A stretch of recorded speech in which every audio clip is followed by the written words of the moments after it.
Dead man! Dead man walking! You might want to reconsider getting in the cell with this guy. He's enormous. The Green Mile came out in 1999, starring Tom Hanks and co-starring David Morse. It also had Michael Clark Duncan as the big guy. It was an ensemble film. That was one of its main features. And Warner Brothers has released it in 4K UHD. I talked with David, who makes his home in Philadelphia.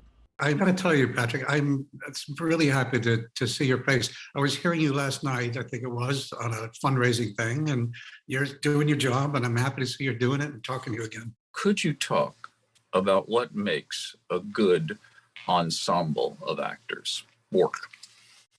You know, it's interesting that you asked that. I really looking back at the work I've done. The very first film I ever did, you probably saw it, Inside Moves, that Richard Donner directed. It supposedly starred John Savage and myself.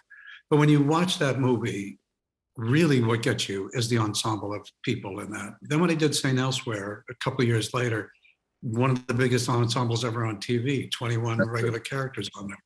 It was a remarkable television series. And there was something about a community of people, a community of stories that all together have importance. It's not all serving sort of the main character. It's not, you're experiencing a community of people. When those actors, when that world is portrayed at its highest, like in The Green Mile, I think there is an even more fulfilling experience as an audience and as performers and something like that.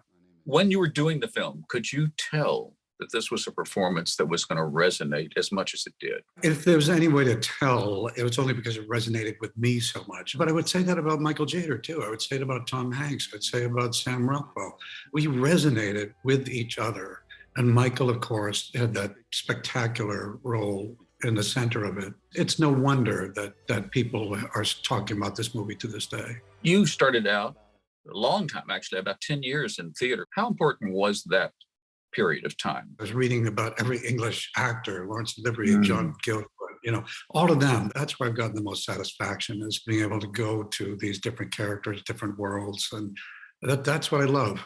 The thing that has impressed me the most, I think it's your biggest credit. It's at Walt Disney World, where you are the voice of George Washington. I could not be more proud of being George Washington's voice at Disney World.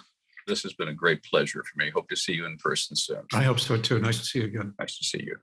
Flicks with Patrick Stoner explores the craft and culture of filmmaking that enhance our communities for television stations and websites around the country.